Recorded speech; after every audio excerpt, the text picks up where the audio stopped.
Morning students, आज मैं आपको 12वीं क्लास बीए में पार्ट 4 पढ़ाऊंगी।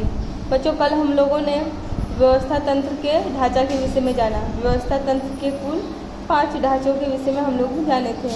पहला था रेखीय व्यवस्था तंत्र, उसका अर्थ जाने। आज हम उसकी रचनाओं के विषय में जानेंगे। रचना: इस प्रकार के व्यवस्था तंत्र में इकाई को अलग अलग विभागों में विभाजित किया जाता है।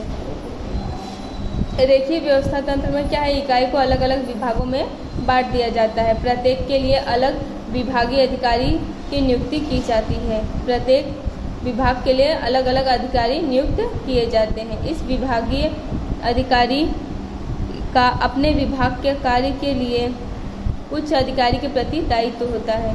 इस विभाग के अधिकारियों का क्या रहता है, उनसे ऊपर वाले जो अधिकारी हैं उनके लिए उनका दायित्व बना रहता है।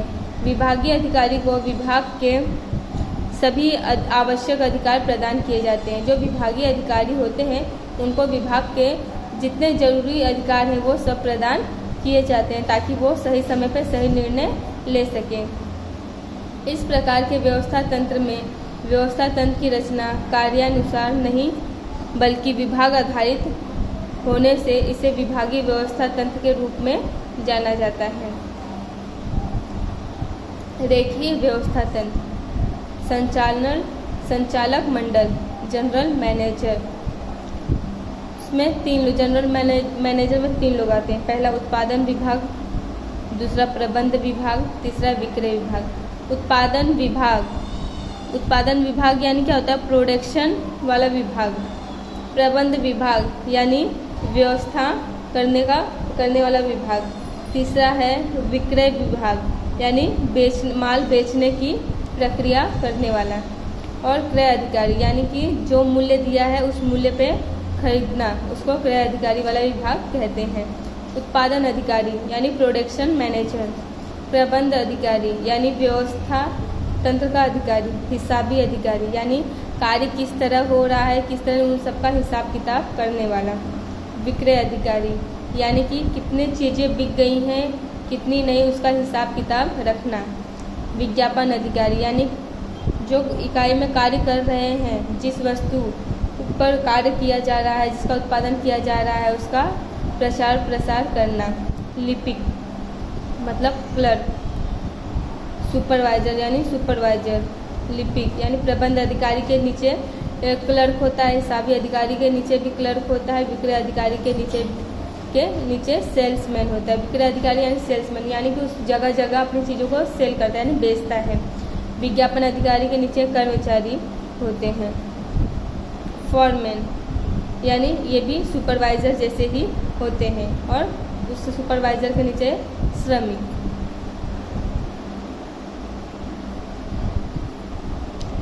रेखीय व्यवस्था तंत्र में सर्वोच्च अधिकार संचालक मंडल के पास होते हैं। रेखीय व्यवस्था में सबसे उच्च अधिकार किसके पास होता है, संचालक मंडल के पास होता है, जो नीति विषयक निर्णय लेते हैं, जो नीति के लिए बराबर हो ऐसे निर्णय लेते हैं। उनके पास से जनरल मैनेजर आवश्यक अधिकार प्राप्त करते हैं।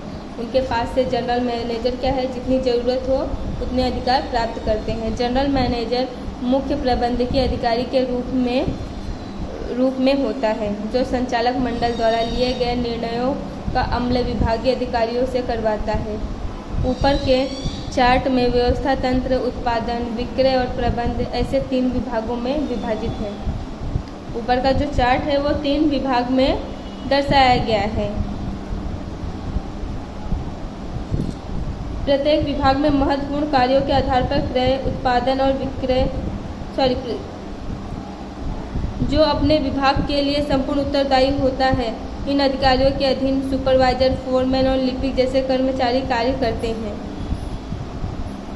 और फोरमैन के अधीन कौन कार्य करता है, श्रमिक कार्य करते हैं। वैसे रेखीय व्यवस्था तंत्र में अधिकार उच्च स्तर से निम्न स्तर की ओर जाते हैं और दायित्व निम्न स्तर से उच्च स्तर की तरफ जाते हैं। यदि व्यवसायिक इकाई का कद छोटा हो और कार्य क्षेत्र सीमित हो, साथ ही नियंत्रण और अनुशासन के प्रश्न कम हो, तो इस प्रकार की इकाई में यह व्यवस्था तंत्र अधिक अनुकूल होता है।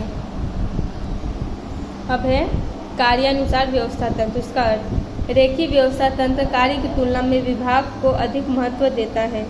यह इसकी मुख्य सीमा है। इस सीमा को ध्यान में लेकर कार्यानुसार व्यवस्था तंत्र अस्तित्व में आया। रेखीय व्यवस्था तंत्र में विशिष्टीकरण का अभाव होता है क्योंकि कार्य के स्थान में विभाग को अधिक महत्व दिया जाता है। रेखीय व्यवस्था तंत्र के अनुसार इकाई के एक विभाग के अधिकारी और कर्मचारी को अनेक प्रकार के कार्य करने पड़ते हैं।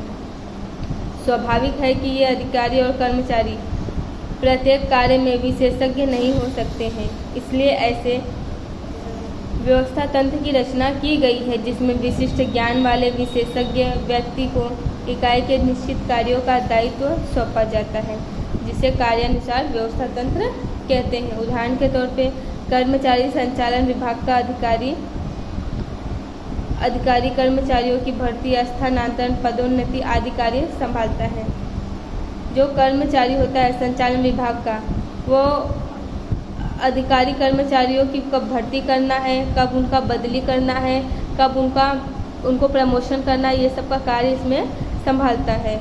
रचना कार्यानुसार व्यवस्था तंत्र में श्रम विभाजन और विशिष्टीकरण को विशेष स्थान दिया गया है। कार्यानुसार जो व्यवस्था तंत्र है इसमें श्रम विभाजन को विशेष स्थान दिया गया है। इसमें अधिकार और दायित्व विभाग के अनुसार देने के स्थान पर कार्यानुसार दिया जाता है। इसमें अधिकार और दायित्व को विभाग के अनुसार देने का कार्य किया जाता है। इन प्रत्येक कार्यों के लिए अलग अलग विशेषज्ञों की नियुक्ति किया जाता है। इनको प्रत्येक कार्य के लिए विशेष तरीके से नियुक्त किया जाता है। ये विशेषज्ञ मात्र सलाहकार नहीं होते हैं, बल्कि अपने कार्य के प्रबंधकीय अधिकारी होते हैं। यह मात्र सलाहकार नहीं होते हैं, ये अपने कार्य के लिए भी प्रबंधकीय यानी व्यवस्था तंत्र के अधिकारी होते हैं, जो उनको सौंपे गए कार्य के लिए संपूर्ण रूप से उत्तरदायी होते हैं। जो कि उनको जो कार्य सौंपा गया है उसके लिए वो पूर्ण रूप से उत्तरदायी होते हैं। उदाहरण के रूप में क्रय अधिकारी इकाई के सभी प्रकार के क्रय के कार्य के लिए उत्तरदायी होते हैं। इकाई के प्रत्येक अधिकारी क्रय के लिए उत्तरदायी होते हैं। कार्यानुसार व्यवस्था तंत्र मुख्य अधिकारी में दो लोग, एक प्रबंध विभाग और दूसरा कारखाना विभाग। प्रबंध विभाग में सूचना अधिकारी यानी जो सूचित करता है सही समय पे क्या काम करना है क्या काम नहीं। दूसरा है अनुशासन अधिकारी यानी शासन व्यवस्था का कामकाज संभालता है। तीसरा है हिसाब अधिकारी यानी कंपनी में कितना खर्च हो रहा है, कितना बच रहा है, कितना कहाँ जा रहा है कहाँ नहीं, इन सब का हिसाब रखना।